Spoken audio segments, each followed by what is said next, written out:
Gotta get up now. Get up, yeah. Everybody says 나의 꿈을 찾아.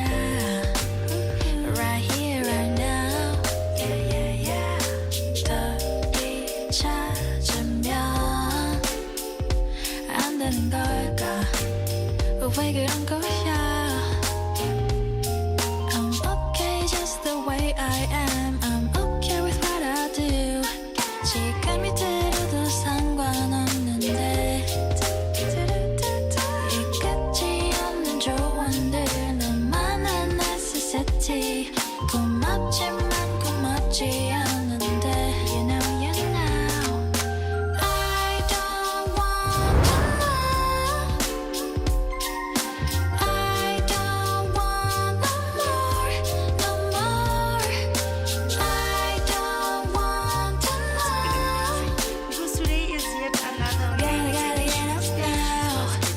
Gotta get up now. another day. I don't. Where you want to be or whose life you want to be a part of. Today is nice and cloudy. At least it's not raining yet, and the clouds have blessed us.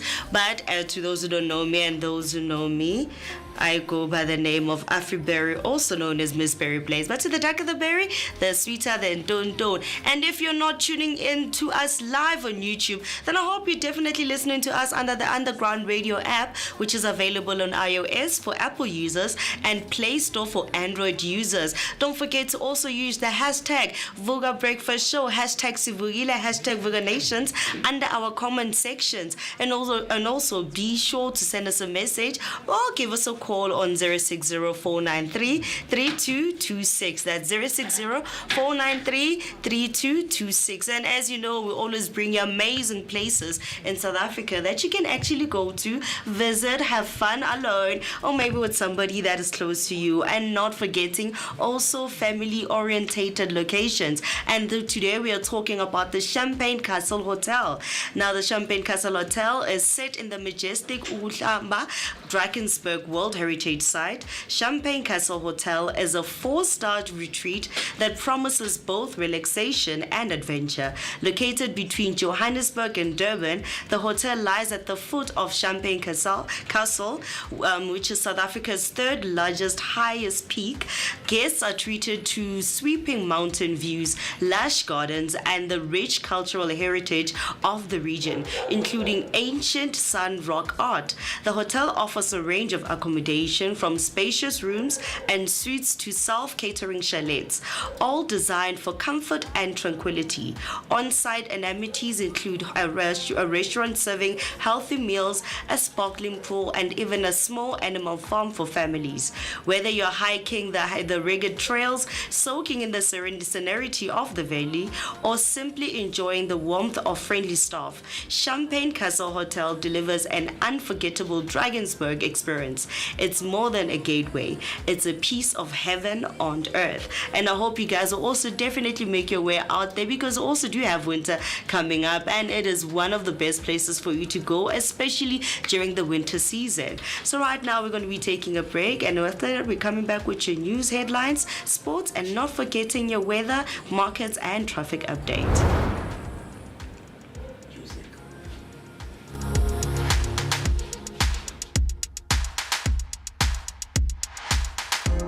You set me on fire, kept me burning inside. There's a feeling it's telling me to run, but I won't hide. I don't mind.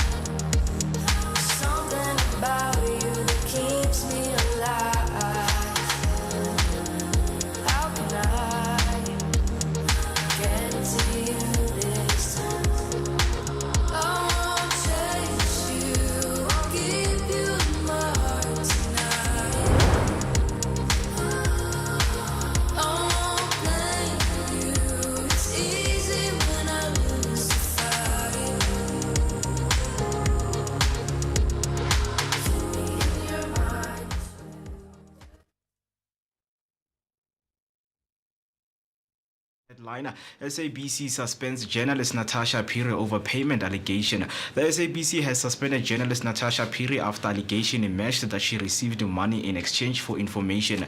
The broadcaster confirmed the precautionary suspension following testimony at the Madlanga Commission.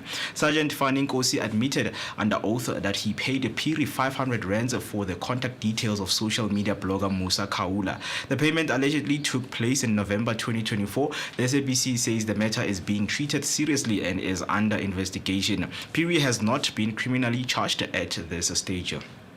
Your next news headline, Mashatile denies alleged meeting with Kat Matlala. Deputy President Paul Mashatile has strongly denied claims that he met or planned to meet alleged underworld figure Vusimuzi Kat Matlala. The allegations were raised during testimony at the Madlanga Commission of Inquiry by police officer Sergeant Nkosi. Mashatile's office says the claim are completely untrue and points out that he was out of the country at the time the alleged meeting was meant to happen. He says he does not know Matlala and has never had any dealings with him, but remains willing to assist the commission if needed. On your last news headline, DA announces a second wave of Western Cape mayoral candidates. The Democratic Alliance has announced a second wave of mayoral candidates for municipalities across the Western Cape ahead of the upcoming local government election. The party confirmed 6 names covering areas including Breed Valley, Cederbeck, Mossel Bay, Saldanha Bay and Swellendam and the West Coast District. DA Western Cape tender Tertius Simmers says that the candidates are ready to strengthen governance where the party already leads and to challenge underperforming councils elsewhere. More candidates announcements are expected in the coming weeks. That's all for your news headline. Now heading over to your sporting news. Starting off with women rugby. The Boks Women Sevens qualify for the 7th World Championship. The Springbok Women Sevens have secured qualification for the HSBC 7th World Cup Championship after finishing third at the 7th second tournament in Montevideo in Uruguay. South Africa won 3 of their 5 matches, beating China, Brazil and Kenya, which was enough to reach their main goal. Head coach Cecil Africa praised the team's defensive effort, saying only brief lapses cost them a chance at the title. The squad now heads to Sao Paulo for the final tournament, encouraged by their steady progress at the growing depth. Heading over to your football news, Bruce dismisses retirement talk and eyes a strong World Cup campaign. Bafana coach Hugo Bruce has shut down talk of an emotional farewell, saying his full focus is on the 2026 FIFA World Cup. The 74-year-old Belgian has confirmed he has plans to retire after the tournament, but insists now is not the time for sentiment. Speaking at the team's latest camp, Bruce said he wants a better major tournament performance after a disappointing AFCON exit. South Africa will play 2 friendlies against Panama as part of preparations, with Bruce keen to test the squad depth and improve the results. On the rugby news, rugby icon Francois Pienaar recognized by UJ. Rugby legend Francois Pienaar will receive an honorary doctorate from the University of Johannesburg during its 2026 graduation series. The former Springbok captain famously led South Africa to victory at the 1995 Rugby World Cup, a moment that became a symbol of national unity. UJ says the honor recognizes Pienaar's leadership, integrity and long-standing contribution to sport, education and nation building. The ceremony will take place on the 25th of March at UJ's Auckland Park Kingsway campus. That's all for now. Stay tuned for more sports and news headlines throughout the show. If you want to share your thoughts with us, you can simply use the hashtag Vooka Breakfast Show or send your voice note on 0604933226. For now, going to take a short break, give you all of the latest and come back with more that you need to know for this morning, so don't switch the dial.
It is a Tuesday morning, and we're bringing you nothing but the best right here on the Vooka Breakfast Show, brought to you by the Blinko Network. I hope you're having an amazing morning thus far. Good morning. Hi, how are you doing? Yes, you. I am talking to you. You who's listening and watching from wherever you are tuned in from. Welcome, welcome, welcome, welcome. Look, if you literally just walked in, you just tuned in, and you just joined us, you're absolutely right on time. You're on schedule to catch your favorite rendezvous. That is the Vooka Breakfast Show. 241 episodes in. By now, this absolutely should be your favorite rendezvous. If it's not, I don't understand why it's not. I don't understand.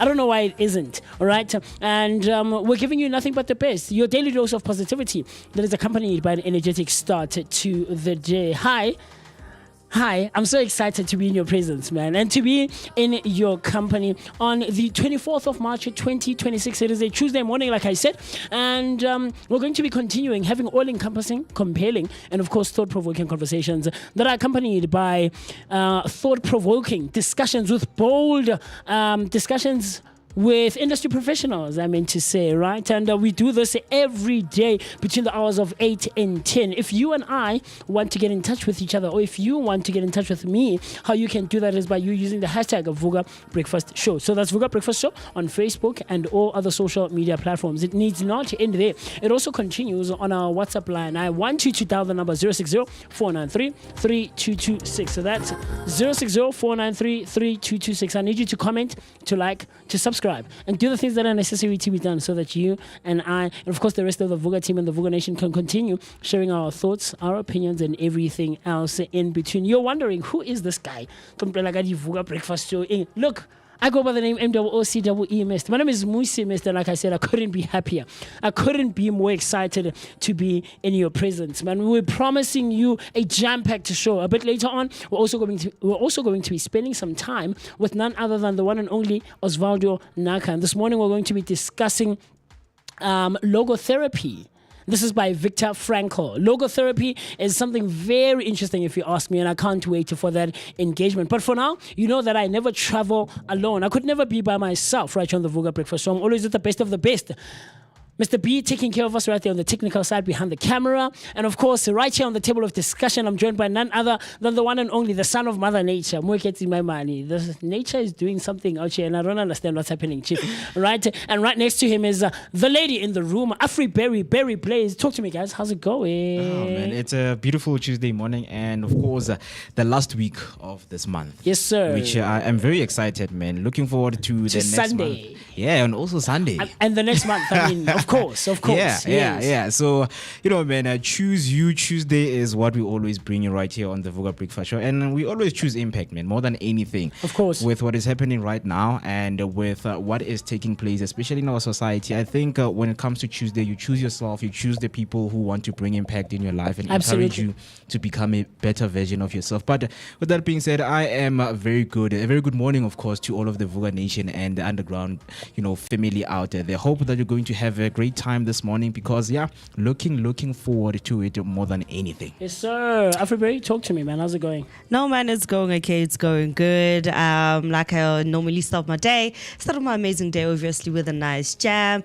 And today it was like my MJ day, but everything is going perfectly. It's going okay. So I cannot wait for the amazing conversations that we're going to have here on the table. And obviously not forgetting with our amazing guest. Well, he's no longer considered a guest on my side. He's part of the family. He's with another family member, Osvaldo. So I cannot wait for that very amazing topic and obviously the amazing discussions to broaden our horizons and make sure that we know different things about human behavior when it comes to the world that we live in. Absolutely, man. It really promises to be a jam-packed show this morning, and I can't wait for you to jump into it. So with no further ado, let me first try to dial in, guys, because yesterday we went live on YouTube, right? We were hanging out on Underground Radio GBN, and of course, good morning to all of you who are spending some time with us right there on the Durban airwaves. What is Durban looking like this morning? Winter is slowly creeping in for us on this side of the country, in the heart of Soweto, Top Sant, and right next to Zondi Hills, and this is just before you get to Provincial Kloof. We're slowly seeing winter coming through, right? Yeah, and I know you are excited, and Mr. B is excited. But let me find out from you guys, because we weren't live yesterday, we didn't have electricity and all of those kinds of things. What was the weekend like? Let's catch up in like less than 5 minutes. Weekend recap, right? Yes, sir. I mean, for me, we went out for Stumza's birthday. Yeah, I remember you friend's mentioned birthday celebration Yes, Sunday, sir. and then we came back early in the morning. Early hours of Monday. Yeah, yeah, Okay. but it was a very great Sunday, right? Okay. Well, Sundays are for lovers, but the place that we went to, which is called on a Sunday, I think, and I've noticed that it's really not for me. I mean, I remember the last Yeah, time. I'm I very mentioned young about it. You saw Sunday kids. Yeah, I noticed that I'm very young for this, but 60% of it was very nice because Okay. the Did you people who enjoy? come here, I enjoyed. Okay. I enjoyed because it was my first time going there on on a a Sunday, Sunday, right? yes, Yeah, I'm yes. used to Saturday where it's groove, Yes. wire. Matitauzeye. The energies are very high, but on a Sunday it's very chilled, man. Absolutely. It's More the relaxed. sing-alongs, Very those laid kind back. of things. Yeah, And the it's laid demographic back. is slightly different. Exactly. Absolutely. You know, even the people who come there, man, it's people who understand themselves to say, you Yes. know what, I am actually preparing myself for this week. Yeah, ahead of myself, you know, with some nice music, nice good food, drinks, and good people around you. But Definitely. yeah, it was a very nice weekend. I don't want to lie. Just the preparation to the birthday celebration, because he was celebrating his birthday on a Saturday. Okay. And then we met on a Sunday, and then yeah, it was a blast. Nice one. It was I a love blast. that. I love Yeah. that. Afriberry, how about you? No, man, I didn't have much of a wild weekend. Like I said yesterday, I had to take care of my mom. She was not okay. So I was at home for those 2 days. And then besides injuring my finger on Friday, because I was just being mean, but otherwise, my weekend was pretty chilled. It was pretty laid back.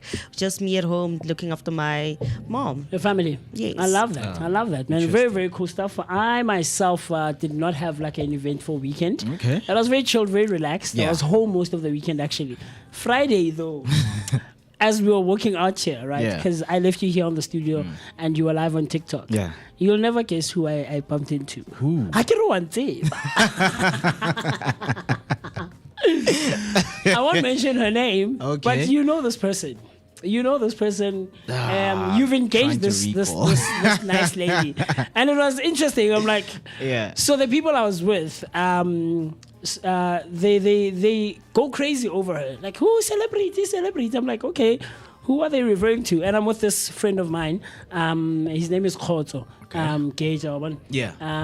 So him and I are standing there, and we're trying to figure out, Tori, who is this person that these people are talking about? Yeah. Or how she walks up.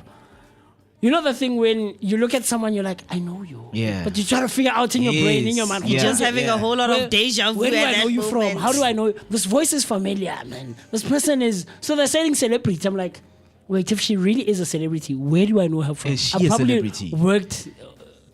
Is she a Wow. celebrity? They say she is. Okay. Wow. I don't know Okay, if she is. I'm trying to They think. say she is. Yeah. No, man. This person, you know her. You also. Oh, she says she bumped into you 2 weeks ago when you were working at the FNB. Remember the game?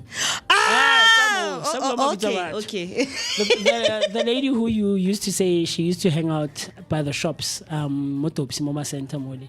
She was part of the team. Celebrity Hey. now. Niggas had to work a celebrity. Oh, now it I makes was sense. surprised myself, right? Yeah. So I bump into her. And then I'm like to my friend, I'm talking Yeah. I know this person. I Yeah. know this person. I really went deep into my mind. I'm like, Konje. And eventually it will come to you. I'm like, cause don't worry. I know who this person is. Yeah.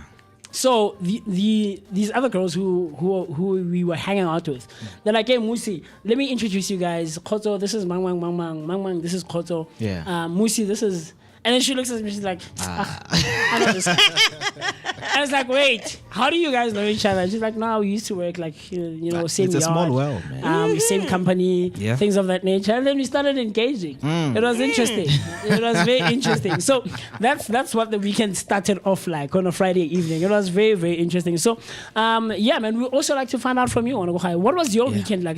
241 episodes in, we want to absolutely hear what you got up to this past weekend, second last weekend of the third month of the year, right? And yeah, man, it's been interesting. So something that I want to talk about, guys, and this is something that I've been going over in my own right? Yeah. In my own respect, I've been going over this and thinking about it.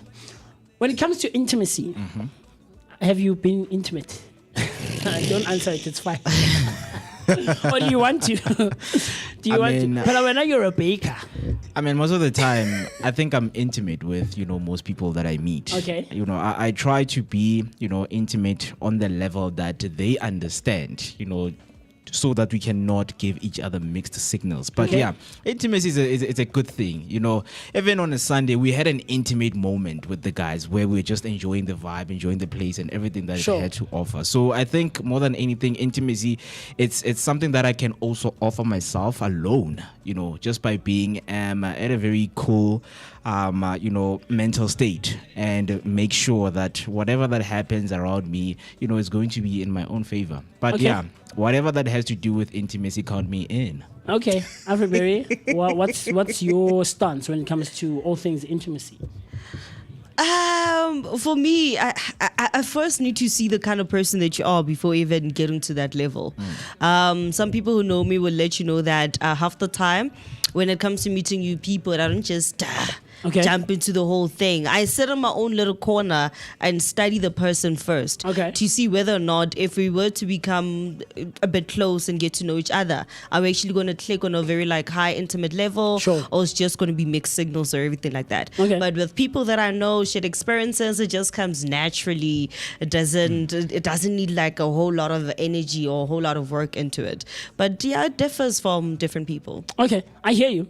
The reason I ask, guys, because I found it very interesting, because like you just mentioned, Mo, that you and the gents on Sunday had an intimate moment, right? And I think we associate the term intimacy with being with someone. It was very close to Not close like that, but okay, let me put it like this: being with a lover. Yeah. I think that's what we associate with. I think that's the first thing that pops in our minds, or in someone's mind when you mention the term intimacy, right? But the thing that I want to find out, and this is for both you and I, and of course the rest of the team, right, is intimacy built more on shared experiences or on shared understanding? Shared experience. Is intimacy built more on shared experiences or shared understanding, right? Because when we talk about it, let's talk about people that are in your inner circle. Think about the person you feel most closest to right now. Is it because you've traveled the world together? You've survived through some tough times? And of course, you've shared 1,000 brides together, like Mo was celebrating his friend's birthday over the weekend. Or is it because they're the only person who truly gets what makes you go quiet in those very, very awkward moments, or in those intimate moments, or maybe it's a certain song that reminds you of something and you just draw back whenever you're in a social setting.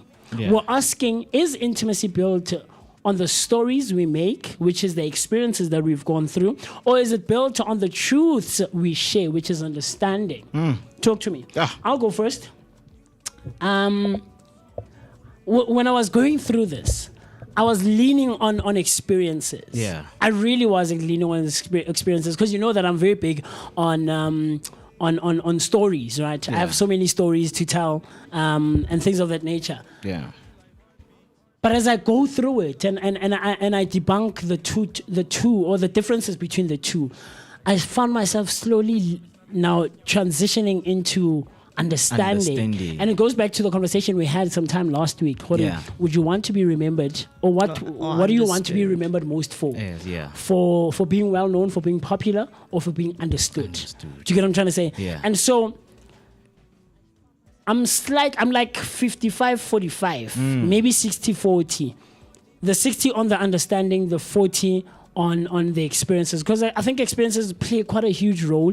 But I think what we tend to do is that as individuals, we tend to use time as a tool for measurement. Hey, I've known Mo for 11 years. Yes. And, but yes, I've known you for a long time, but how is it contributing to the relationship that we have right now? Do you get what I'm trying to say? And so thus I started seeing myself transitioning and jumping over to the side of understanding.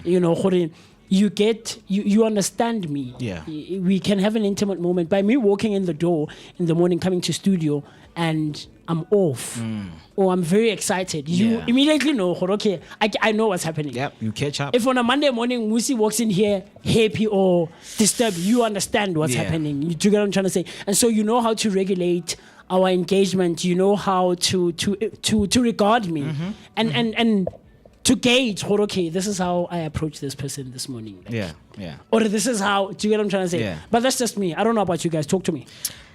Okay, you can go first. Okay, when you say, okay, I'm also with you with the whole understanding part, because you can know a person for 30 years, 20 years, but do you really know who they are besides the whatever experiences that you've had with them? Have you guys ever had like a proper intimate conversation about what's happening in life, what's going on, what to do when you face kind of situations like that? Yeah. For me, I would prefer somebody I'd prefer understanding of experience, because I want somebody who understands why I break down over a certain thing. Yeah. I would like for somebody to understand why, for example, why peanut butter and jam makes me happy. I would like for somebody to fully understand why I enjoy the little things in life compared to big achievements. Why I'd always celebrate the fact that I have a bubble gum in my bag compared to me having R1 million in my account. So understanding for me plays a much more bigger role than experience. And I've seen throughout the years and throughout the different friendships that I've had, that I actually click more with people who understand me compared to people who've had a much more longer time knowing me or much more big experiences, because in the end they tend to fade away from me, and I tend to let go of them, and I tend to stick to people who fully understand who I am, how I operate, the different emotions that I carry at different certain amounts of time. I see you. Very cool. Mr. Mo? It's very interesting, man, in terms of, different perspectives that we have, right? But sometimes you go out and learn, how other people define, intimacy for them. And for me, most parts, I've realized that people are leaning more into understanding nowadays in the modern time. Yes, They're absolutely. leaning more into understanding people more than having experiences, because you can have experiences with someone and only to find out years later that this person you cannot really understand, or they understand you the way you thought, they are. I mean, right now in my life, I think it's happening, and honestly, I'm trying to figure out ways of, how I have built this friendship with this person. I mean, we've known each other, but we have less experiences with each other, right? And now with understanding, it's like we have done the understanding part. It's phasing out right now. Now we have to practice now having more experiences, because the understanding will also feed on into, do we really understand the experiences that we have in each other? And then that's where we can build real intimacy. Very interesting. Yeah. Very interesting. I hear Definitely. you guys, and I love how we each have our own take on it, even if we are on the same side. Do you get what I'm trying to say? So it would be interesting to find out from the Vooka Nation if they lean more on being understood, or on the understanding side, or on the experiences. But I really also resonate with the experiences, man. Some of the experiences that I've spoken about, the stories that I've shared, from my Mzansi days to the days when I was conducting the youth choir, to my high school days. Like I have quite a few stories, man. To my night out with friends. Era. I mean, Clap and Tap, not really. I understood it, but I didn't really get into it. It's just that I had people who are part of it, so I understood it. I have like type of thing. So it's interesting, man, because there's the experiential versus the empathetic split, right? There is people who are very experiential, and there's people who are empathetic and who understand, like, for instance, I know this is something that hits home for both you and I, but let's think of the time when each of us lost our mothers.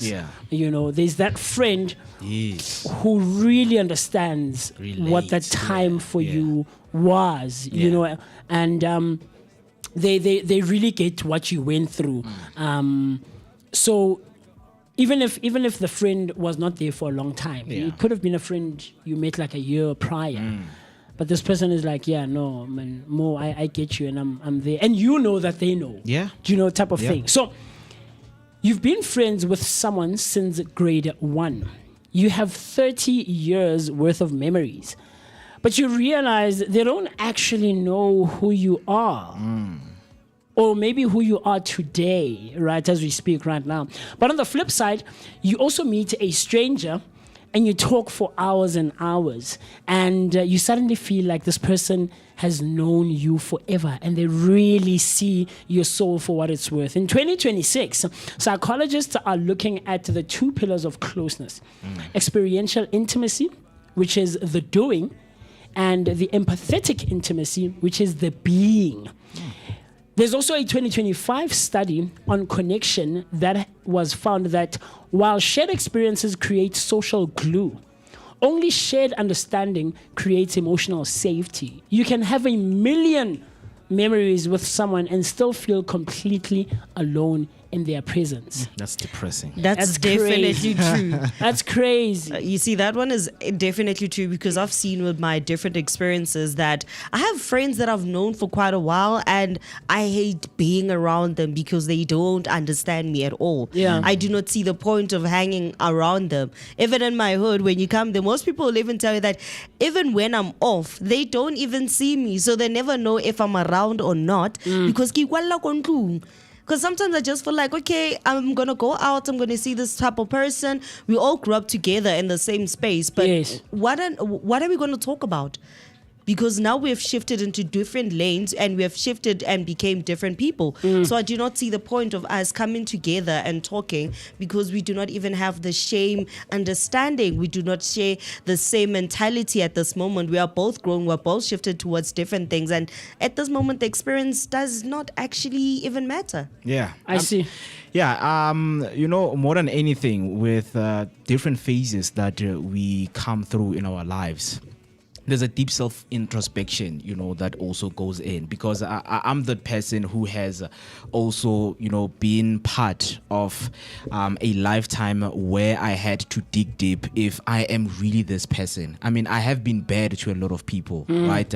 And me being and doing some other things, do I really take, considerate the kind of effect that I am having in their life, because it can also disturb the pattern of intimacy that I'm trying to have with them. Because there are people who will be bad, towards you at a certain time, and then now when you become the person that you want to be, they've already lost interest, and then you're asking yourself, what is really, really wrong with me or the person next to me? But it is very interesting in terms of the pillars of closeness. Yeah, definitely. The being and the doing. Yes. They play a very huge part. Definitely, because there are those friends who are there, but in their presence, you feel. Yeah. Or when you're with them, even when you're quiet, you guys are communicating. Yeah. You don't need to be talking, but you guys Yes. are communicating very loudly. And then there's those friends who are there physically who are doing. What do you need? Yeah. What's going on? What are we doing now? Where are we going? What's happening? Do you know? And those 2 types of friends or friendships or relationships that you might have with different individuals speak loudly in very different ways. You know, and they resonate with each of us in very, very different ways. Because there's that friend, if I call you, hey, Mo, so. Yeah. We don't hesitate. Yep. We're doing it now. Yes. But there's also that friend, he or she might not be like a very dewy person, exactly. but their presence is like, you being here. I understand. you being here. But can you have one without the other is the question. Shared experiences are the fire. They forge us through hardships, travel, and routines. They give us a shared language. Shared understanding is the light. It's being seen, known, and accepted without needing to explain yourself. The contrast is very sharp. Is intimacy about history, the weight of the past, or is it about the clarity, the depth of the present?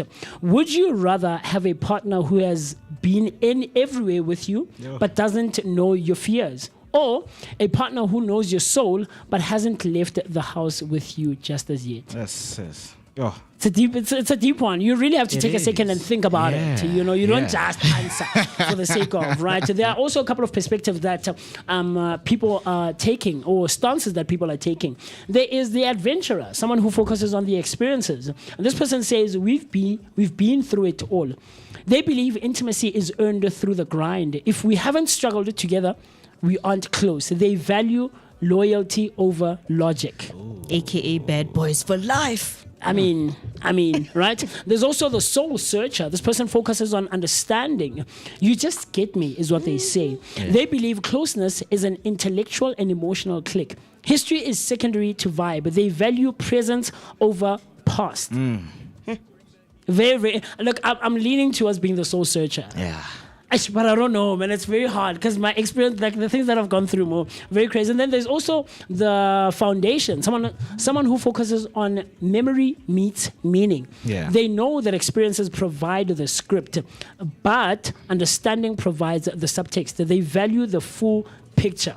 Yeah. Very, very, very interesting stuff. So, building a home, not just a diary. At its core, intimacy is the balance between doing and being. Shared experiences give us the stories to tell, but shared understanding gives us the safety to tell them honestly. One builds walls and the walls of the house, and the other turns it into a home. The value isn't in picking a side.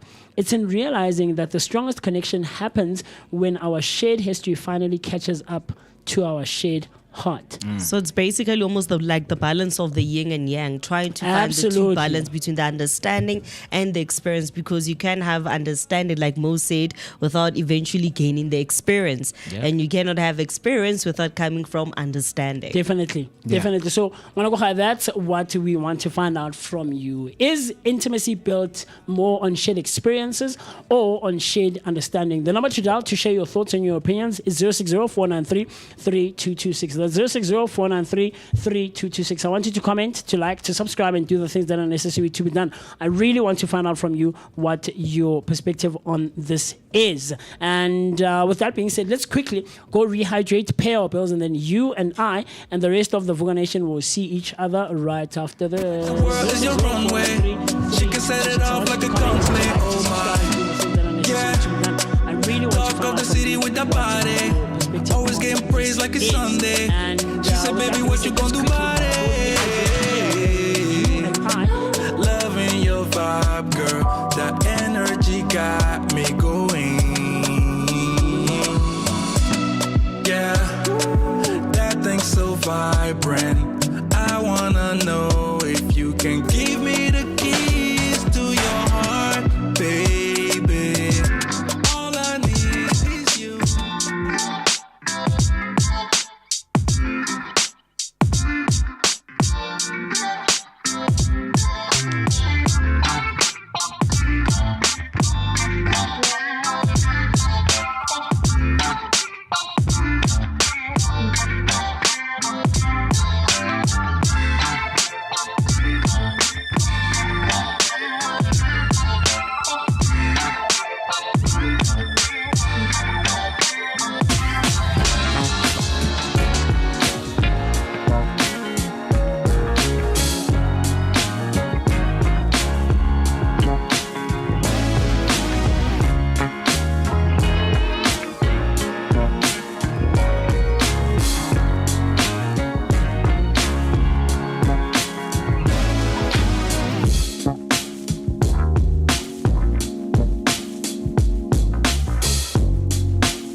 bringing you your daily dose of positivity that is accompanied by an energetic start to the day. 49 minutes after the hour, 8 o'clock. Just 11 minutes shy of the top of the hour when we will be bringing you your news headlines. So do stay tuned in for that one. For now, I still want you to make use of that hashtag. But as we are on that, let's quickly do this. What's up, fam? Chilling with your boy Moeketsi, my man, aka Max for maximum temperature. I am the son of Mother Nature. Let's go. Famous Naomi P. Umkabayi Gamakusazana. Hang out with myself, the one and only MOOCEE Mist. My name is Moocee Mist. On the Vooka Breakfast Show. Brothers and sisters, Check this out. High definition radio. The underground. shall we proceed? Yes, sir. Yes, sir. On Underground Radio DBN. On the Durban airwaves, I still want to find out from you what is Durban looking like this morning. So, with that being said, guys, I want us to quickly move on to people who are celebrating their birthdays and some of the things that have occurred throughout history, on this day in particular. All right. But the first one that I want to give you is a did you know? If you are wanting to know, is that eye color changes, or can it change, or does it not change, or does it depend on the region and the country that you are in? You can now permanently change your natural eye color in South Africa. A first of its kind procedure makes this safely possible for the very first time. I don't know, what do you guys think? Would you I'm want going to green. change? So there was this conversation I had with my brother. We were like, black people and people who have a black people, right, can look at the sun, but people with blue eyes can't. Okay. It was just a conversation we were having. No research, done deep. But I was just curious to find out if, like, are we the only people who can look at the sun, like, just a glance? Yes. But other people cannot because of their eye color and those kind of things. But it is very interesting that it's possible. I mean, if I had to change, I would not. Okay, you wouldn't change. I also wouldn't change my eye color. No, bro. Like, no, bro. Everybody, you want to go green? Why? Now I was joking with the green color, but I'll probably go hazel or just a tad bit of brown. Because one thing I've noticed is that my pupils are not actually black. They have like a tad bit of brownish with a blackish nyana. So Yeah. I'd probably swing between one of those two. Either I'll make them permanently black or just go with brown and maybe just like a touch of hazel. So yeah, that's for me. Very Because for interesting. me, I did want to do the whole color thing, but then I don't have time for contact lenses because I know my eyelids are always itchy. So trust me, it's gonna end up on the wrong part of my eye. Okay, I wouldn't change my eye color as well. Like I'm okay. Another weekend, I think, guys. Like I'm perfectly fine. Too strict. Perfectly fine. But something else that we might have not known of is that on this day, Dr. Rob Daniel, the only South African surgeon trained in this technique, introduced the keratosis pigmentation locally. It follows global advances but avoids the risks that caused controversy with older eye color procedures. Okay. Very, very interesting. So is it safe? Because the inner eye is never entered, major risks associated with older methods are significantly reduced. Strict screening, certified pigments, and an ophthalmic surgeon are essential for safe results, right? A femtoscond laser creates a microscopic tunnel in the cornea and medical pigment is inserted. The new color appears immediately and settles naturally over the following months. I don't know if this is something that I would want to do, but yeah. I mean, you get to understand, because I remember when I was doing life sciences and we were given the anatomy of the eye. Okay. That's when I stopped. I was like, okay, guys, thank you so much. Which stream of subject is available? Because wow. Because not everyone really gets to understand the anatomy of the eye. Yes. That thing is so complex. Yes. That's why till today you will never have a eye surgery whereby someone who completely goes blind, their vision being restored. Yes. Till today, I've never heard of any successful surgery. That Did you do life sciences in school? grade You did. 10, Also, yeah. you did the eye as well. Yeah. Okay, that's interesting. That's very, very, very interesting. Some of the things that we're also celebrating on this day is Autism Acceptance Week, which is from the 23rd of March all the way to the 29th of March. Autism Acceptance Week is a global observance focused on embracing and supporting autistic individuals. It shifts the conversation from more awareness to true acceptance, inclusion, and celebration of neurodiversity. And by learning, advocating, and creating inclusive spaces at school, work, and in their communities. Very, very interesting. Are you guys stuff. autistic? Man, why would you laugh? I will question it. Talk to me, Mr. B. I don't know. I don't think I've ever tested positive for autism. No, but guys, you no, would man. How no, Afriberry, no, man. Come on, man. You can't be Get that in. Get join them more. But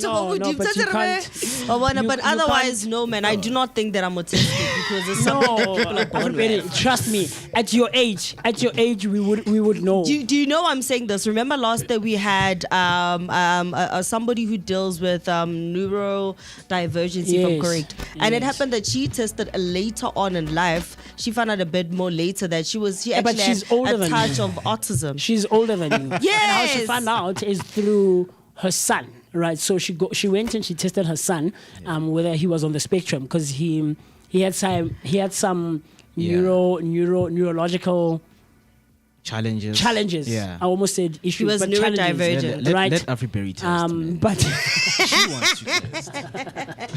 You know what's funny? You've never tested positive. Yes.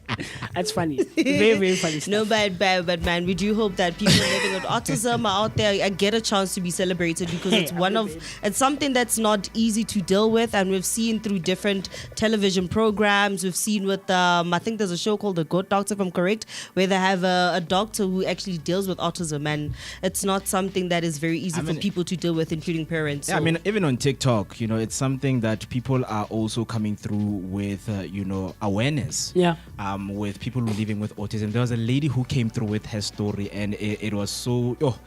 It was so very sensitive with some of the things that she shared, that she's tired because she had to quit everything in her life so that she can come and look, after her kid. But it's the awareness that will bring, help to these kind of people. But it is very interesting to find out that there are some days like these that we are celebrating, and we hope that awareness also reaches to you. But another interesting thing that we have, we also, try to, look into some of the things that took place, in history. Yes, sir. And the significance that they play in today's modern era. So today we are looking into Denzel Washington and Halle Berry making an Oscar history. So the film stars Denzel Washington and Halle Berry became the second and third African Americans to win Academy Awards for the performances in leading roles. So this happened today in 2002. So what happened is at the 74th Academy Awards, Denzel Washington won the Oscar for the Best Actor for his performance in Training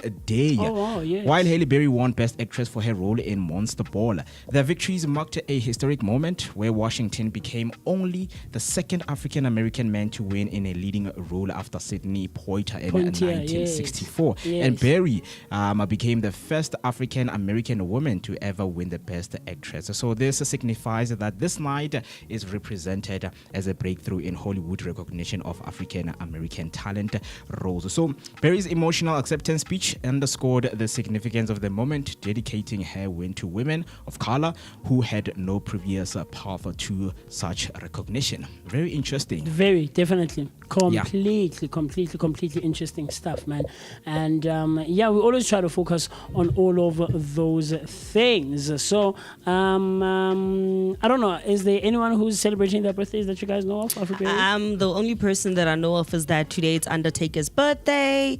So if you grew up watching WWE, then you know who Undertaker is. Yeah. And then we're also celebrating somebody who was, still is to some people, people in the early 2000s was the biggest hero of everybody in South Africa in terms of making dreams come true and making some people become the beautiful and amazing artists that they've actually grown to become this year, today actually. So we're talking about the one and only Zola 7, also known as Bonkosi Dlamini. So happy birthday to Zola 7, wishing you all the best, and may you guys enjoy your day. Absolutely, absolutely. There's also a birthday that I wanted to give a huge shout out to.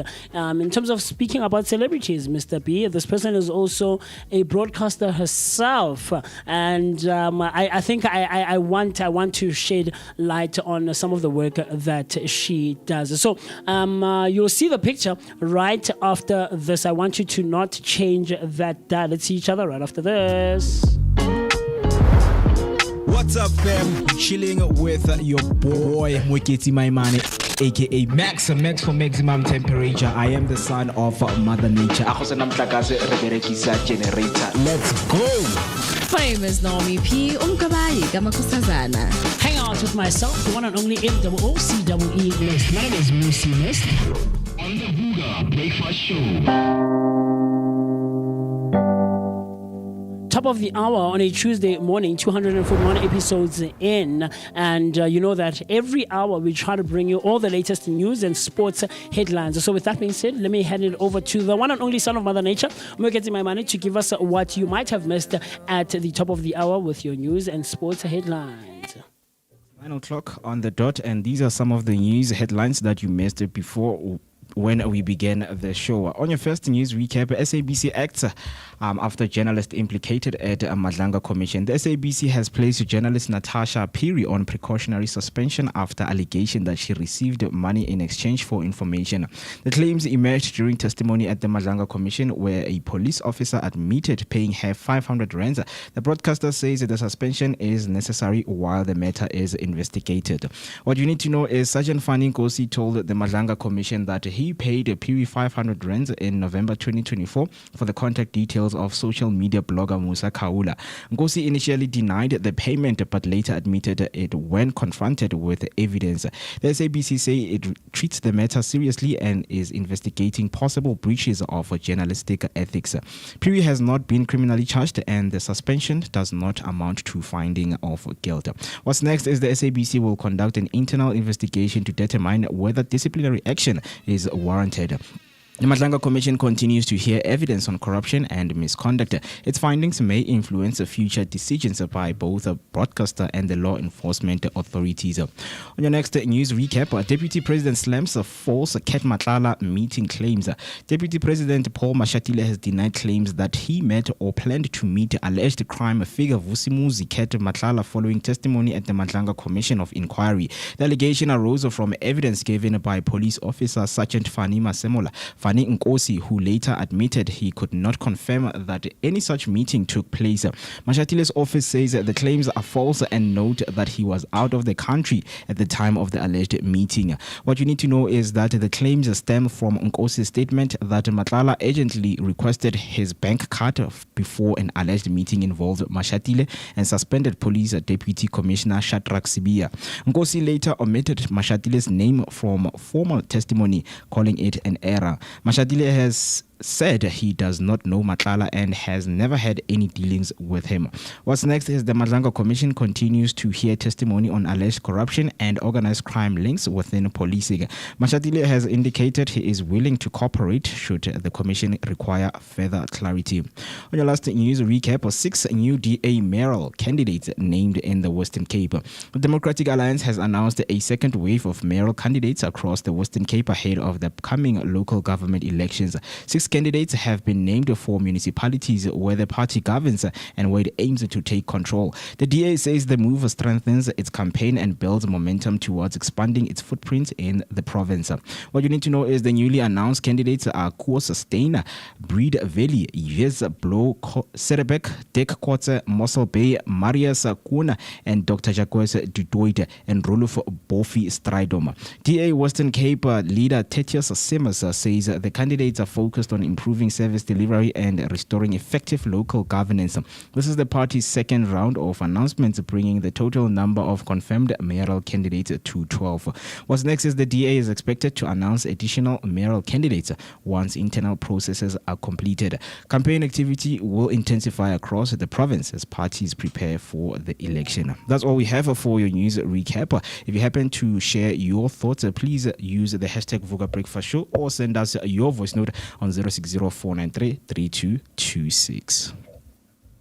Very cool and amazing stuff right here on the Vooka Breakfast Show. A huge thank you to Moeketsi for giving us the news headlines. So if there's any stories that you might have known or found out about and we didn't, share our thoughts on it or cover it, you're more than welcome to hit us up on our number, the number 060-493-3226. That's 060-493-3226. Guys, there's a role that each of us has played in very different settings or in different settings that we've been a part of, right? There is a role that both you and I have played. Yeah. Yes, Kiwelo, and you who's watching and listening from wherever you are tuned in from. But before that news update, I promised you that there's someone that I want to give a huge birthday shout out to. And this is someone who has been in the broadcasting space for the longest of times. I started listening to this lady all the way back in 2007. Yeah.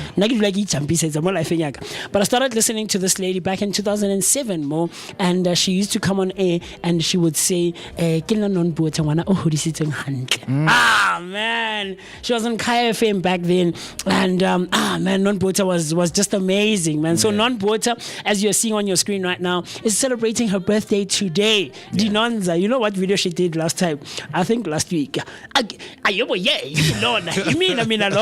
she was just mimicking Matala TK and Dinonza. You're so amazing, man, and we love you. We love you on the broadcasting side. We love you as an individual. She also hosted, or she was part of the lineup 3 years ago at an event called the 16 Ukotopsi, and she played a set right here in Dobsonville at the St. Angela Catholic School, primary school. It was held at the grounds there, and she was one of the people who was playing and curating some music, and she did such an amazing job. So a huge birthday shout out to Os Dinonza and everyone else who is celebrating their birthdays. Someone else also came through on our YouTube comment section, right? And Umam Tembi comes through and she says, a happy belated birthday to my daughter Zinzi. We celebrated her birthday on Saturday and it was such a blessed day. Man, Zinzi, I love that. Wonderful. Is that the picture when they were celebrating? Or this from years ago? So Zinzi is the one who's in the middle. That's sorry? Zinzi is the one in the center. Yeah, but I'm saying, is this from this past weekend or it's an old photo? No. Okay, but Zinzi is the one who's in the middle.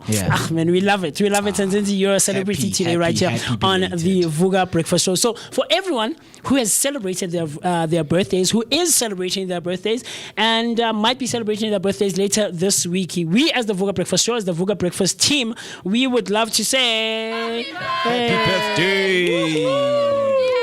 Hip hip hooray! Hooray! Hooray! We hope the day was filled with nothing but love, laughter, and all things great and amazing. You guys absolutely deserve all those great things. So, you are wondering, what is this role that I'm talking about? Do you have a role that you play? Do I have a role? Are you an actor? I have so many roles. Are you a parlor? Yeah. Whatever that you want to consider me, I can be that. You can play that role? I can play that role. Do you know who I was watching? Yeah. So we spoke about the generations thing, right? Yeah. I think last week you covered it. Yeah. In things that we might have missed in case you missed it, right? Yep. And the guy who played the role of Jason was talking on one of these podcasts. Uzolisa. He was talking about how he was given that role, and he was told from the onset that the role was going to require him to play a homosexual man. Yeah. Right. And he explains it and he goes through the entire thing. Right. And so it triggered me. It triggered me in a way that, let me think about it. I've always spoken that all of us play a certain role in the spaces that we're involved in. Right. It's that thing of, man, if Afriberry was here, man, we know she would have done that. Yeah. So the unspoken role that I'm talking about, or this role is an unspoken one, we barely ever touch on it. And it is the unpaid therapist role. Oh, Dr. Phil. The unpaid therapist role, right? Let's open the books on the job that we each did not apply for, but we're working 24/7 on this job. I'm talking about the Midnight Clinic. You're the friend whose phone never stops buzzing with, do you have a minute? I want to talk. Which actually means I have an hour of trauma to download. You're the colleague who hears the office secrets before the boss does. You're the unpaid therapist of the group. But here's the billion-rand question. While you're busy saving everyone else's world, who is making sure that yours doesn't fall apart? Is the conversation that I want us to get into. Yeah. Are you the unpaid therapist, or are you the friend who buzzes the unpaid therapist phone? I am the unpaid therapist. Okay. I am, because trust me, there are people who have opened up to me. Okay. Because for most parts, you know, the role that I play in my friendships is being the listener. Okay. Right. And people have told me that I'm a very good listener when it comes to things, because now I'm not giving, I'm not giving, the person what to do. Yes. I'm not giving the instruction or what. I know my friend has came and she once told me that I know that I always give you my burdens and I'm sorry for that. I'm like, no, it's fine. I can handle it. Right. But to answer the question of who is there to make sure that your world doesn't fall apart. For me, I feel like it's my own responsibility to do that. Okay. As much as people come through with their things to me, with everything that they're going through, I am responsible for making sure that I do not fall. Yes. Right? Yeah. I mean, I don't know where this is coming from, but I've just taught myself to be there and listen. And this also, obviously, you might be asking yourself, where is it coming from? Okay. I'm someone who believed for most times that I suffer from memory loss. So I'm working on that to a point that even if when somebody is talking, I'm like, try to listen as much as you can. While I'm working on myself, I am actually taking the information that is sensitive to someone else out there.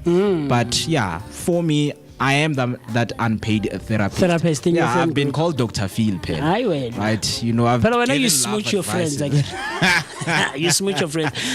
But let's give context to it, right? You have had a long day, very long day, and you finally sit down, and as you're sitting, ping, your phone rings. There's a voice note that's about 8 minutes long. Yeah. You haven't even eaten dinner, but you press play because you feel guilty. In 2026, we are facing an emotional labor crisis, with the world moving faster and professional help feeling out of reach. Too many, or rather feeling out of reach for a lot of people out there. We've turned our inner circles into triangle or triage centers, right? A 2025 survey found that about 60% of adults identify as the go-to listener, but only 25% feel that the same energy is being returned to them. We are essentially downloading everyone else's stress into our own emotional Wi-Fi until our own system crashes. It's valid. I'm part of the 60%. Okay. But now you know where the problem is. The problem starts when I am trying to understand what people see through me. Now you no longer take and harvest the information the way you used to as a person. So it brings that also in itself to say, okay, I'm a go-to listener, but now if I'm trying to understand why people come to me, it defeats the whole purpose. It's like you are this person, just play your role. And we are playing it, better. But if I'm trying to understand why I'm Superman, that's where the trouble comes now, because I can't be the Superman who now goes to people and for people to listen to. I'm the hero. I'm hero. What is Superman or Mango Batman? I see you, Afriberry. What do you think? Are you the friend who pings people's phones, or are you the friend who people come through to, rather? I'm the friend who people actually come to, but lucky for me, I've also had a friend who I now also can depend on if my world also feels like it's crashing and burning, and vice versa with them. But half the time, I'm the one who listens to people's problems, including even the kids on my street. They sometimes even come to me like, yo, ish Oscar, I can say, like, I'm like, okay, no problem. And I do give them the time and to actually listen to them. The same goes for my little brother well, whenever he has a problem that he can actually let my mother know about or my grandmother know about, he comes to me first. Yeah. So I'm more of like the person who will sit down and listen to everything while you break it down for me, and also try to offer whatever advice that I can. But at the same time, I'll also let you know that, you know what, it needs to switch up because I don't think I'm the correct person, but you can go to a second person. But lucky for me, I also do have a shoulder to cry on in case I crash and burn. I see you. Very, very interesting. And I want to find out from Osvaldo, because he's here in studio with us a bit later on when we engaged with him. But okay, let's quickly hear Mr. B. I think we have about 30 seconds. Mr. Oz, talk to me. Are you the friend who pings people's phones, or are you the unpaid therapist in your social settings and social groups? I'm the unpaid therapist. You're the unpaid therapist. Do you think, okay, with you particularly, let me ask, is it because of who you are as an individual in terms of your profession, or who you are as an individual, just your character and your attributes? Or are people drawn to you because of, you know, how you have learned so many things and all these concepts and things of that nature? Talk to me. Yeah, it's a bit of, I think it's because of both. Okay. Because what I tend to do is I tend to listen more than I speak. And then also because people know that, anything that has to do with human behavior. Yeah, you're the go-to guy. Yeah. I see you. But I suppose the reason why people would seek maybe someone like Moocee there is because of something called the Solomon paradox. Like, you know, Solomon's wisdom. Yes. So the Solomon paradox points out the fact that the reason why Solomon was seen to be wise is because he was very good at solving other people's problems. Yes. Because he was emotionally detached. But yet, when it came to his own problems, he wasn't very good at solving them because he's too close to them. So I think the challenge is always when you're always solving people's problems. Yeah. But you can't detach from your own. You can't detach from your own. But what I do is I deliberately set up sessions where I can talk to somebody else about my problem. Oh. You have to. That's very cool. Yeah. That's cool. I think I identify with Solomon's paradox. Yeah. There was a time, I think, back in my Mzansi days, and just some of these spaces that I've been involved in the last 80 seconds. Yeah, man, I was that guy. Yeah. I was that guy. I actively took on battles that had nothing to do with me. You. Yeah. Do you get what I'm trying to say? Yeah. And I felt a sense of responsibility, because this person is not so confident, their self-esteem is not on such a high, they're not very outspoken like I am, you know, they don't take initiative like that. So I felt like, no, don't worry. Until you get to that point, I'll fight that battle for you. Yeah. You know, and Moocee, at school they don't want me to go to choir. Please come and help, and I'll go there like the uncle. Hi, how's it going? My name is Moocee, and I'm here to fetch my niece, and you know, type of thing. I wonder hey, chief, it was a full-time job, and it is a job, you know. It is more than anything. But I think it's exactly that, because you are able to, not maybe you are able, but you take on people's responsibilities and you fight their battles and solve their problems. We find comfort in Absolutely. We find comfort. Absolutely. Because it's not mine, Akir. But I think for me, Mr. Mo, it also goes back to who I am, because I'm very analytical and observant. And so I break down your problem. Like, tell me what happened, who said what, who did what, Nakomang. Like, give me all the receipts, chief. So that when I go and solve it and I face it head on, I know what I'm dealing with. I don't want surprises. You know, when your lawyer tells you in those series, Mr. B, your lawyer tells you, chief, tell me the honest truth. Did you kill the person? Did you kill them? Like, I don't want surprises when I get to court, and now I'm caught there with my jaw on the floor. It was self-defense. But did you kill him? I did. Don't make the argument. I'll make the argument. I'm the lawyer here. Did you kill him? I did. There we go. Now I have all the receipts. Do you get what I'm trying to say? That type of thing. And it's hard for you to be that person on other people. Now you're giving other people your burdens. You know, it's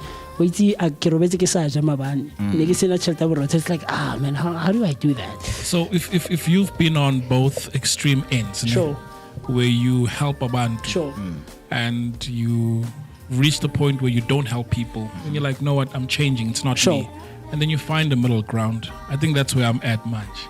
Like when someone comes... Are you striking a balance? Yeah, when someone says, yes, linking a so. Or this happened. Because I've seen it. Sometimes it's a trap where they would bait you with something. And by you asking... What happened? What happened already you are in. So now I've learned to calculate to go to... I just do not entertain.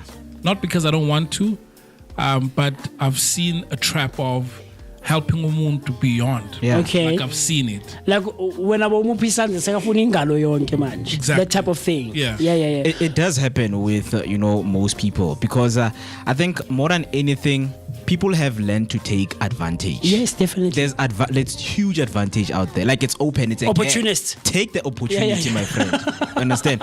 And now that thing, and it becomes packaged nice, and it's manipulation at that given time. To say, you know what, dude, I'm going through this and this, because some of my friends, they've once did this. They don't want to tell the other side of the story. Yes. They want me to be, he's crazy. Yes. He's crazy. I know you as a person. And of course, they will feel, relaxed to say, they will feel relaxed. Or, no, my friend has me, Very And then I'm not requesting. 120. Usese ka 200 in our thing. That's funny, man. So quickly, what I want us to do, we're going to be hanging out with Osvaldo right after the break. So with that being said, I want you to go quickly, rehydrate, run to the kitchen, not to the kitchen, right? Rehydrate, and then you and I and the rest of the team are going to see each other right after this. And then after the break, we're going to be getting into all things with Osvaldo about the logo therapy. Yes, sir. Brothers and sisters, check this out. High definition radio. The underground. Shall we proceed? Yo, check this out. Durban Streets, what's poppin'? It's the Vooka Breakfast Show. Monday to Friday. What's up, fam? You chilling with your boy Moeketsi, my man, aka Max for maximum temperature. I am the son of Mother Nature. Let's go. Famous Normie P. Umkabayi Gamakosazana. Hang out with myself, the one and only MOOCEE Mist. My name is Moocee Mist. On the Vooka Breakfast Show.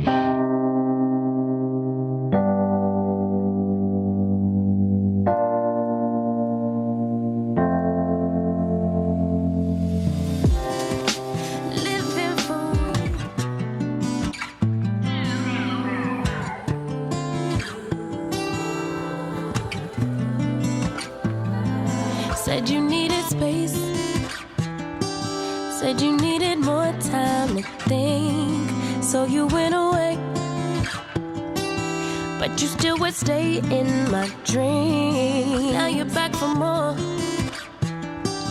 Why you in my reality? My head closed the door. Even though my heart just won't leave. That was then, can't go back. Hurts so bad, had to block out the memory. If we try again, start from scratch. You wanna pick up where we left off, but you've been gone away. You've been gone away so long. Since you've been gone away, you've been gone away so long. I forgot your middle name, I forgot your birthday. You still wear cologne the same, like it in the worst way. You've been gone away. Since you've been gone away, you've been gone away. 50-11 days, 50-11 days, 50-11. I lost count of all of the weeks that you have your way. Wouldn't pick a fight when you'd leave. Now you're back for more. Did you find the healing you seek? Or did you realize that I'm everything that you need? That was then. Go back, hurt so bad. Had to block out the memory. Yeah, start from scratch. You wanna pick up where we left off, but you've been gone away. You've been gone away so long. You've been gone. Since you've been gone away, you've been gone away so long. Enjoying the great sounds of King Sis, and she's talking about all things that she has forgotten because you've been gone away for so long. How long have you been in that kitchen? trying to rehydrate, getting that morning snack or your morning breakfast. The great sounds of King Sis right here on the Vooka Breakfast Show. It is the 24th of March 2026, a Tuesday morning, celebrating 241 episodes.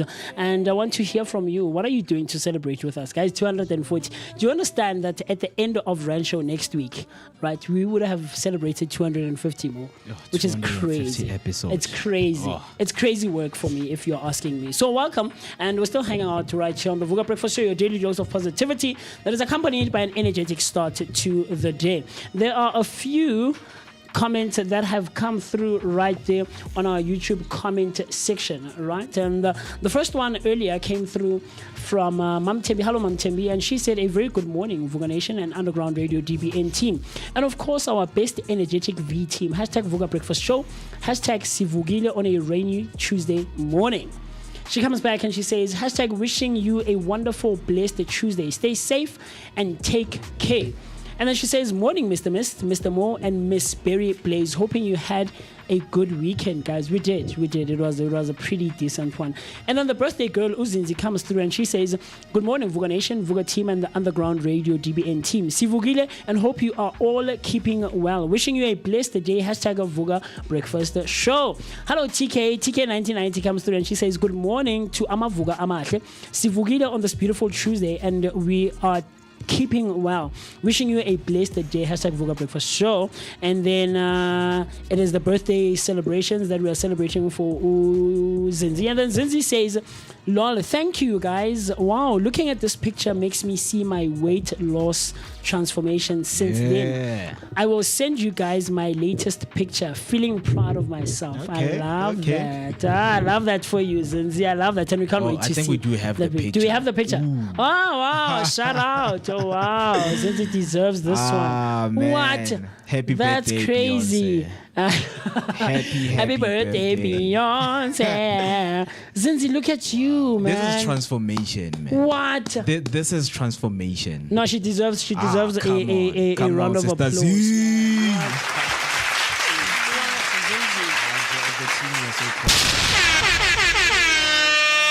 Wow, man. Congratulations to you. You look amazing. You look great, and I love it for you. I love it for you.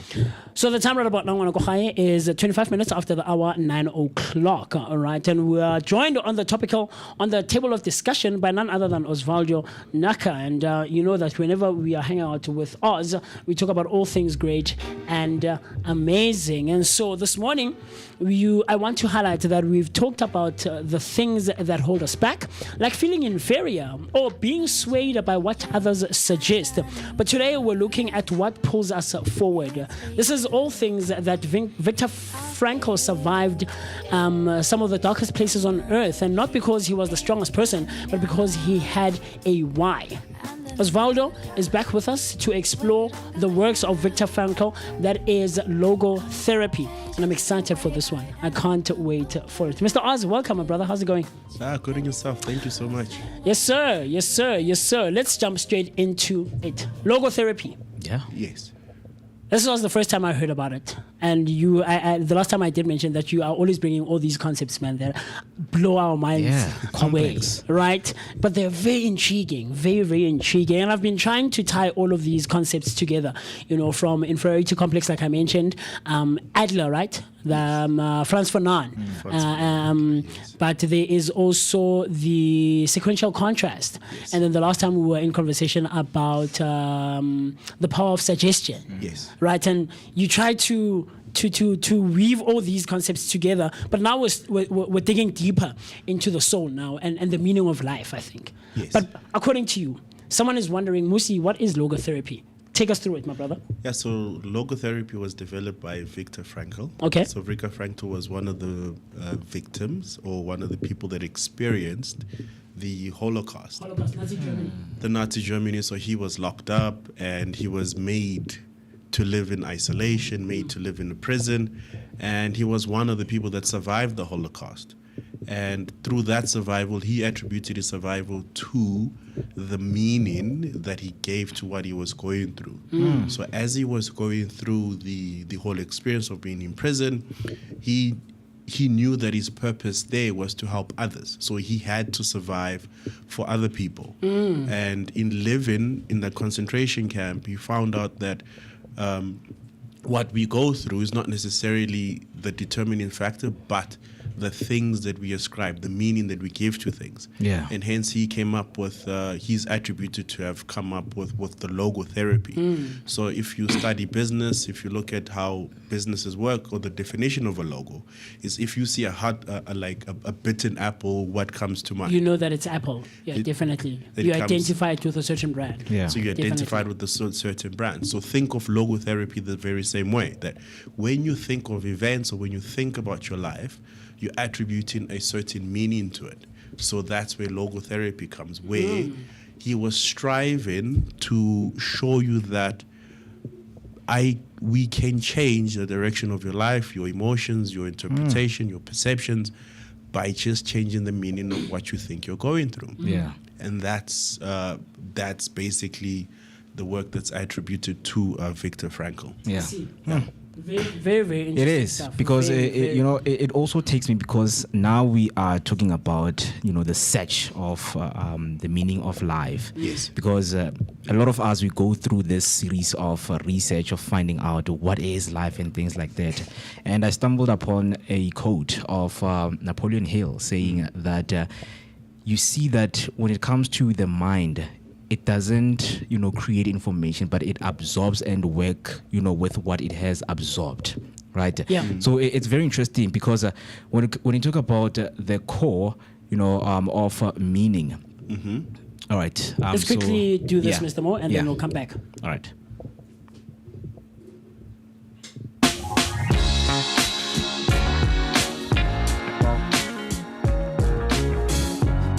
Okay, no worries. No worries. Sure. Sorry, Mr. Mo, about that. Yeah. Yeah, as I was saying, just going deeply through the core meaning, because we see that Frankl believed that the search for meaning is primary motivation of human life.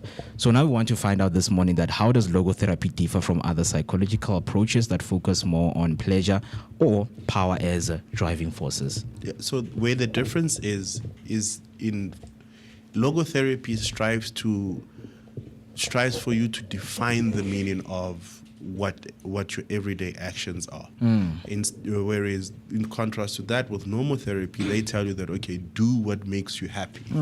But when you do what makes you happy, you become trapped by the emotions of pleasure and pain, and seeking and avoiding those two contrasts of pleasure and pain. Whereas with meaning, you're attributing every action to a further outcome, or you're saying that no matter the pains, the pleasures, the meaning of what I'm doing is this. You're attributing to say that this is linked to a higher cause. Whatever I'm doing right now is linked to a higher cause. A practical example with that is we've just had Human Rights Day right now.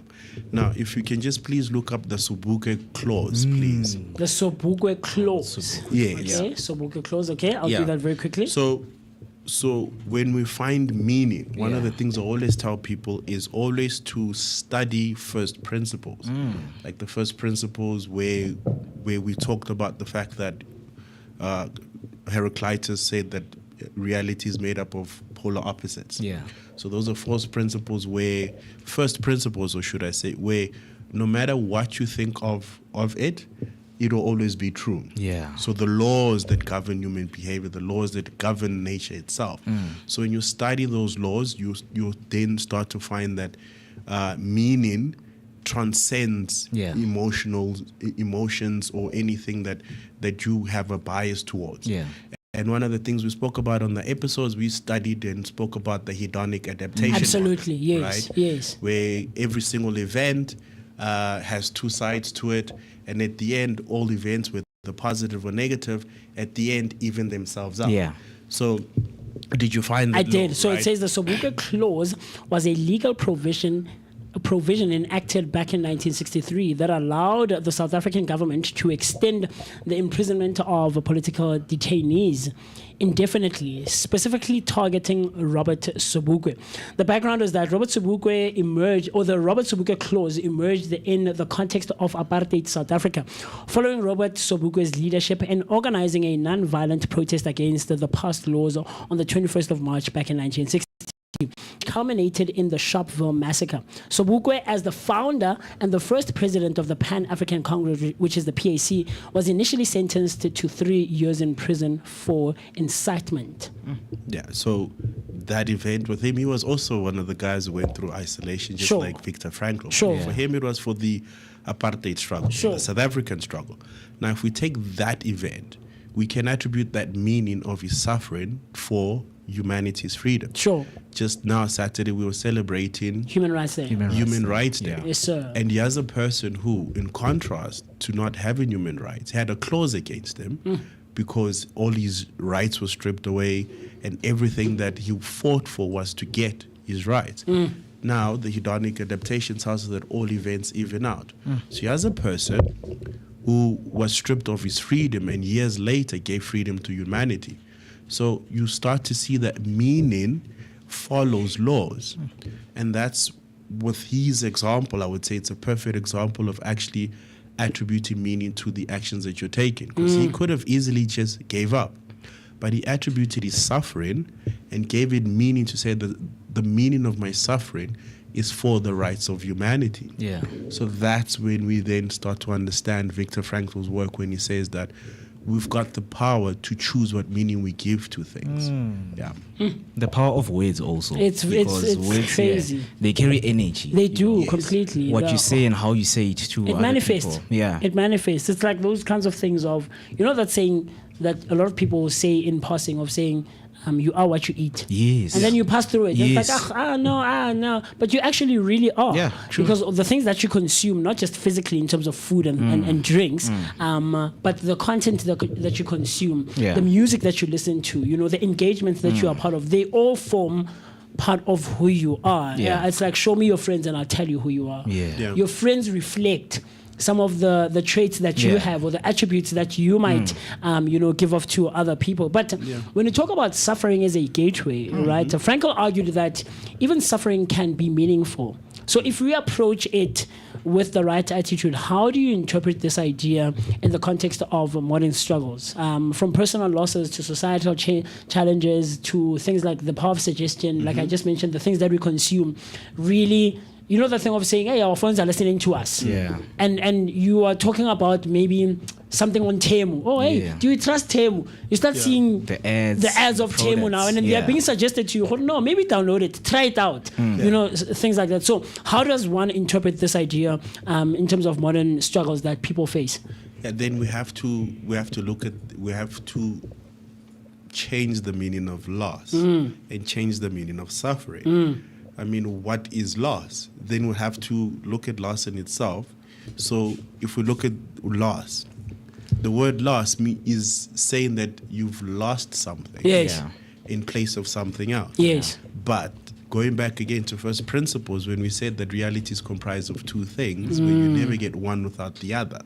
Now you know that loss doesn't come without gain. Yes. So when we change the meaning of loss, then we start to take back our control. I made this example the last week when I was coaching someone one-on-one. Is we're talking about why is it that I'm not able to change certain circumstances in my life. Sure. Although I'm saying this is the person that I want to become, I say I want to become this, but I keep on attracting a certain caliber of people that I don't want to date. Right? So like, I don't want to date this type of person. So she came up with the rule. She said, okay, from now on, whoever represents these behaviors, I don't want them. And lo and behold, what happens is her phone, the people that she didn't want, stopped contacting her. She's like, oh, this is painful. This is the things that you know, it's very painful. I'm like, but she was being honest. But she was getting that out of the way. And we made this analogy where I asked, okay, so in your living room, there's a TV that is like 74 inches, right? Yeah. So for as long as that TV is there, it means that you can't put anything else in that space.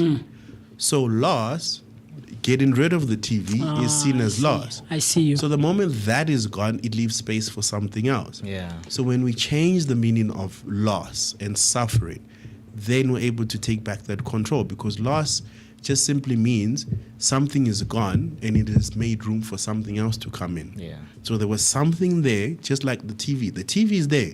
So for as long as the TV is there, you're enjoying the Nothing TV. else can come in. Nothing else can come into Yeah. that space. Yeah. So loss is just a way of making way for something new.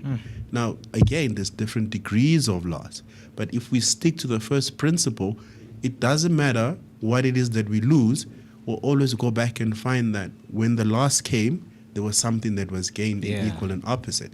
By sticking to first principles, and of course, we'll have to transcend our emotions to stick with those first principles. That's how I think in modern day we can use Viktor Frankl's work in terms of determining meanings. And that's just with loss, of course, We must suffer. Yeah, suffering is part of the process. It's not as blank as you make it up. Yeah, but It's funny. You must suffering is suffer. part of it. I see you. But I don't know how to put this, but it's an interesting concept, because it just puts me in so many loops, you know. I came across this thing, and this person was saying that people who always try to affirm a certain way that they are actually truly at their core the opposite of that thing. They're both. Are they? Do you think so? Yes, and that's the thing, is when you try to attribute one-sidedness, Okay. you're going to get the equal and opposite of it to show you that there's two sides to it. Yes. So remember that, especially with trauma or triggers, there's three ways we can look at an event. One is we can look at it from a negative perspective and say, well, that was a very negative experience that I had. Yeah. The second one is you can have the experience and say, well, that was a very positive experience that I had. And the third way is seeing both sides of it, where you just even out. And by seeing both sides, you see both negative, positive to that same event, and you're neutral to the event. To be like, oh, that was just the event. It happened. It was not in the way. It was not on the way of anything. It was just that event that happened, and that happened there and there. And then you move on to the next one. I see. Yeah. So that's what I always say, like, if you're trying to be one-sided, you're going to get the equal and opposite of it to show you that there's two sides to it. Just like if you want to date a particular type of person, you have to go through the pains of not finding that person by just walking Do up. I though? Yeah, you have to. Should I subject myself? If I can avoid it, why should I not do that? If If you I can can avoid avoid, what? subjecting myself to the opposite. that person. And going through the suffering, why not go for that person straight? And it's like, hey, look, man, this is the kind of person I want to date. Yeah. And you're that person, and you take unless they reject me, that's something else. But why can't I go straight to the thing that I'm looking for, as opposed to going through the struggles and the suffering? Like, because the suffering is what would make you appreciate that and keep it longer. Okay. So if you didn't have suffering, then you take that for granted. Yeah. Okay. So suffering is part of the process. You have to feel the Knowing pain. the value. But logotherapy also focuses on, it says that we can't necessarily always control our circumstances, right? But we can choose the response that we give to the circumstances that we find ourselves in. So how does this principle, particularly that the controlling your response and your reply to circumstances, empower individuals facing situations that feel overwhelming, or make them feel like there's no hope here. This is it. There could be a number of examples that I could come up with. But how do you then try to empower someone, or how does someone empower themselves with regards to that principle itself? Yeah, the last time we spoke about suggestion. Yeah? Sure. And you brought up the fact that, okay, what suggestion you can repeatedly introduce an idea to someone. Sure. And then there comes a point where they accept that idea. So it's about bringing balance to that meaning. So it's about asking ourselves, what meaning is this person attributing to it? Like, is it the negative attribution? Then introduce the opposite idea to it and bring that. And then once that's there, then they'll see that, oh, it's both sides to it. I think with meaning, it's very important that whether you're a coach, a business person, or someone who gets calls from people, is to help people see both sides to it. So if someone comes to you complaining about their day, find out, okay, what was the good that came with that day? If someone comes to you and be like, oh, well, I hate Moocee because Moocee today actually said that I'm a terrible person. Yeah. Tell them, okay, well, what are the benefits that came from Moocee telling you that you're a terrible person? They'll be like, no, but I'm not a terrible person. Yeah. That's the drama that they're running. So Yeah, sure. if you get into that drama, then you're going to get into this infinite regression. They'll tell you, well, because in 7th grade, what? You just tell This them, and that happened. bring balance to it. But how do you do that though? How do you balance those? Like, how do you bring yourself up? How do you bring yourself up? Yeah, like to see the opposite side of that. Like if you're seeing the bad, and how do you come up and see the good? Because I think that's what a lot of us as individuals in society struggle with. Yeah. So ask yourself or ask the person, what's the fantasy that you wish would have happened in that? Then they'll tell you, well, I wish he told me that I was wonderful and I'm a great person. And then tell them, oh, okay, so that didn't happen. And so ask them telling you that you're a terrible person, how did it help you? Yes. At first, they'll want to run their story because remember, all stories are emotionally biased. Sure. And they're coming from an emotional point of Sure. view. Yeah. So ask them, and then by the 4th or 5th time you ask them, they'll start to see it.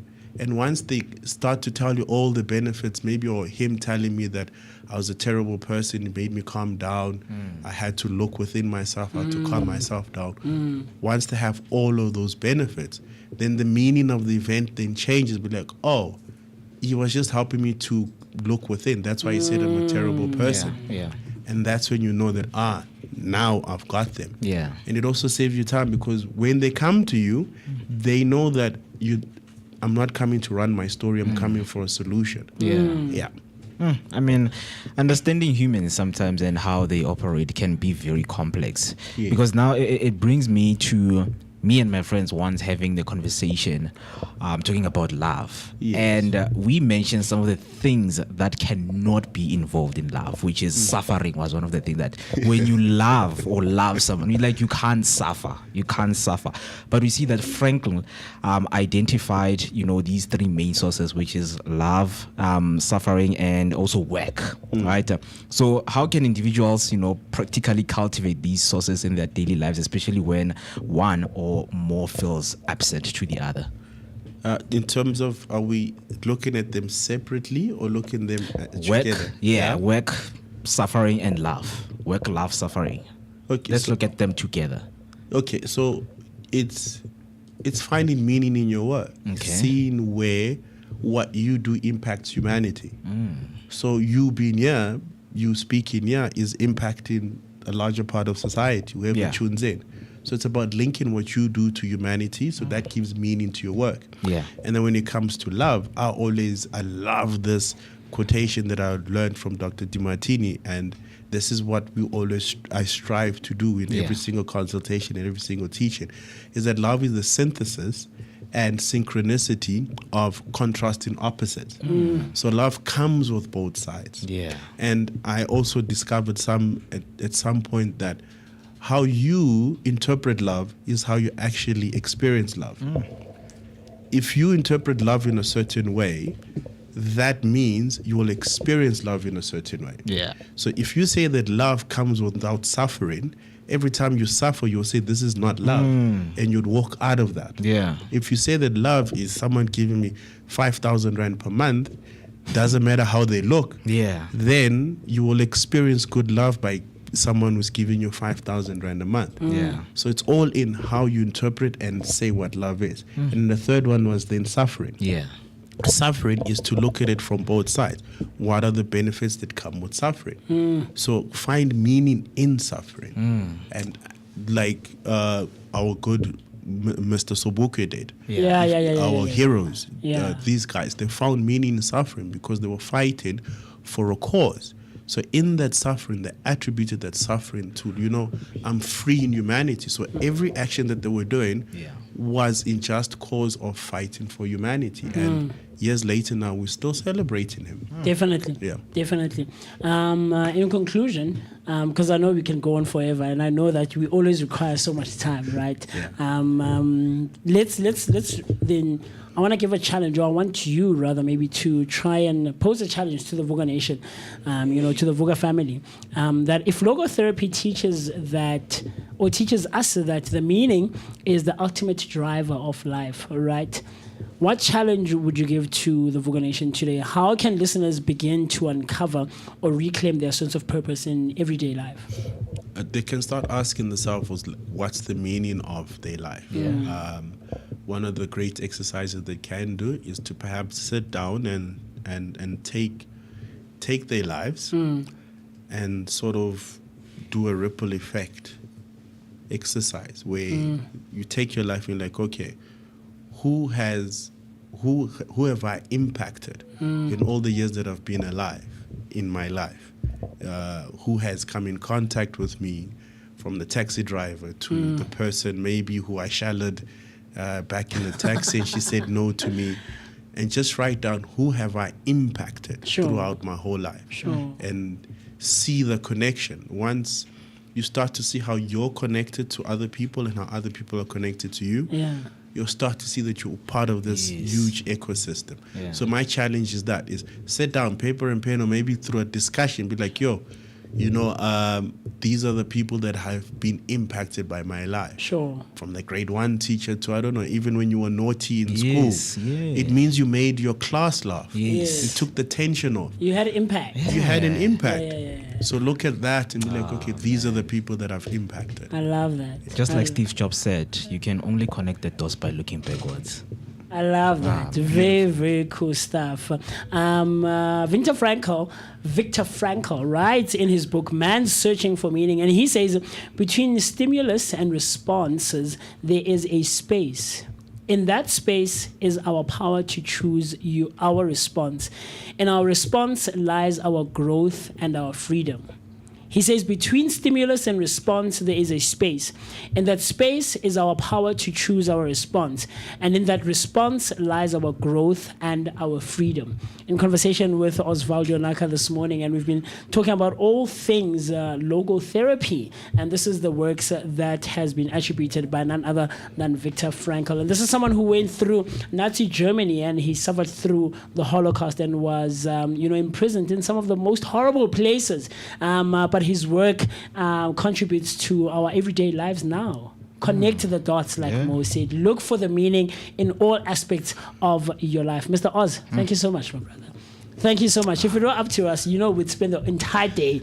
We'd spend the entire day. But you know what it says, time flies when you're having fun. And of course, Mr. Oz is going to be back with us very, very soon, a week from now, if not 2 weeks from now. And we're going to be diving into the series that we've started this year. And we continue giving you all great information. With that being said, I quickly want to go rehydrate. I want to grab a glass of water. And then you and I and the rest of the team will see each other right after the break. You're perhaps wondering, what are some of the perspectives or the stances that people have taken when it comes to the unpaid therapist? The conversation also continues after the break. I still want to hear your thoughts. Dial the number 060-493-3226. That's 060-493-3226. And then we will see each other right after this cool stuff.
exactly 8 minutes till we hit 10 o'clock on the dot. You're still hanging out with us, giving you everything great just to kickstart this beautiful Tuesday morning. But we're still on the conversation that we were talking about earlier, being the unpaid therapist. And before the break, we were in conversation with Osvaldo, talking everything logotherapy, right? Sure.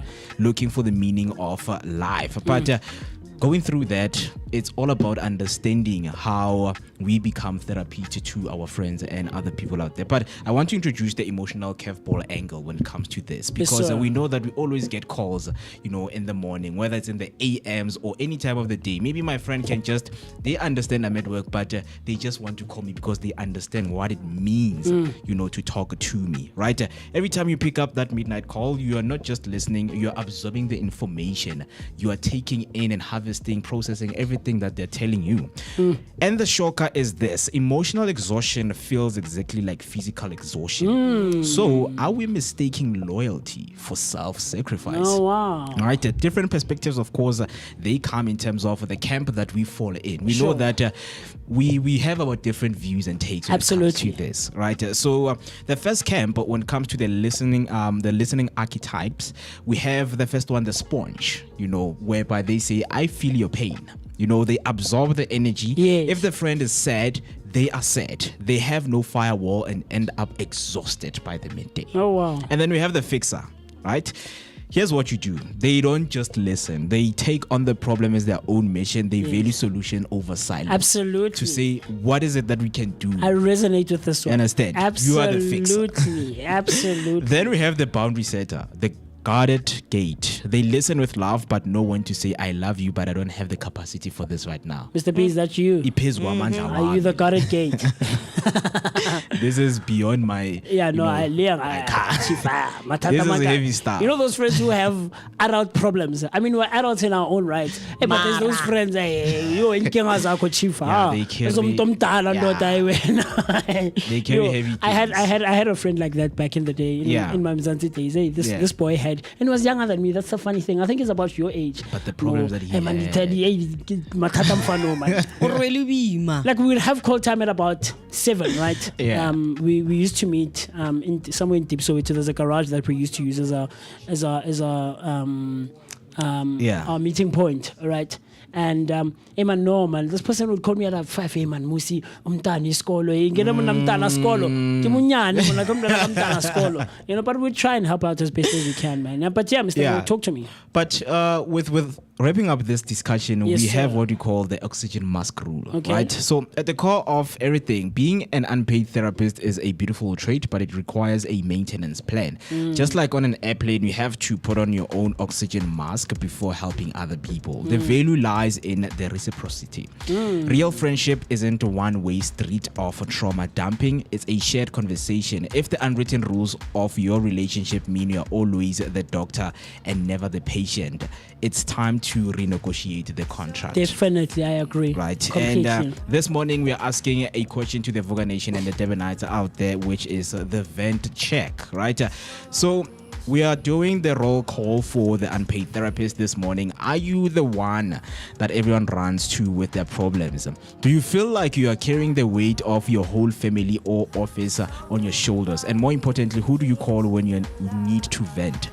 Let us know by calling us on 0604933226 or send your voice note. Or you can use the hashtag Vooka Breakfast Show to comment before we say goodbye to you. Absolutely. Very, very interesting stuff, man. I think it's a very cool conversation. It is. The unpaid therapist.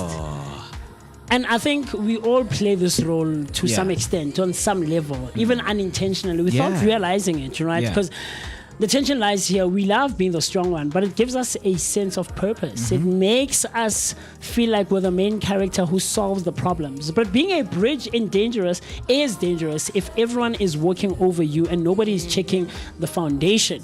The support argument, listening is the ultimate act of Ubuntu. It's how we survive as a community. But if you are always the ear and never the voice, you aren't in a friendship, you're in a consultation. Look, is your empathy building a bridge, or is it creating a burnout? Can you truly be a peace protector for others if you have no peace yourself? That's the conversation we have been talking about this morning. It needs not to end there. It continues on our social streets, guys. We'd love to hear from you. Are you the unpaid therapist in your family, in your friendship groups, in your social settings, at work, in your community? Or are you the person who comes with problems and wants to vent and pings people's phones? Chomi, do you have a minute? I want to talk. Yeah. One triela. you know how girls do it, right? Of course. And like more mentioned, man, it also continues on our WhatsApp line. I want to hear your voices, man. Dial the number 060-493-3226. 2 minutes shy of the hour, 10 o'clock on a Tuesday morning, the 24th of April, 2026. Any last thoughts, guys, before we say goodbye? We must suffer. Yo. Anything else, we need to suffer. Yeah, no, you can suffer, Chief. Honestly, suffering is good because there's bliss at the end of the road. No, thank you, I'm okay. And at the end of the tunnel. No, thank you. Trust me, I take suffering boldly as I can. And are you suffering right now? I'm suffering, and I'm not showing anyone that I'm suffering. From what? I can't tell you that I'm suffering from what. It's my personal thing. It's my private life that I cannot discuss right here, but I am suffering. Afriberry, last thoughts? As you're saying that you're suffering, never carry your problems on your face, because sometimes bringing out the brightest face that you could ever wear is the biggest way that you could ever deceive your enemy. So from me to you, stay safe, stay blessed, always put yourself first. Ciao. Stay suffering. And from myself, the one and only MWOCWE, it's been such an amazing morning, spending some great quality time with yourself. Let's meet tomorrow morning bright and early between the hours of 8 and 10, where we continue giving you your daily dose of positivity that is accompanied by an energetic start to the day. Man, it's been great. And God willing, we meet each other again. Stay safe, stay cautious, stay warm, because the winter season is just literally around the corner. Less than 14 days to Rancho 2026, and I can't wait for that one. But with that being said, enjoy the rest of your Tuesday.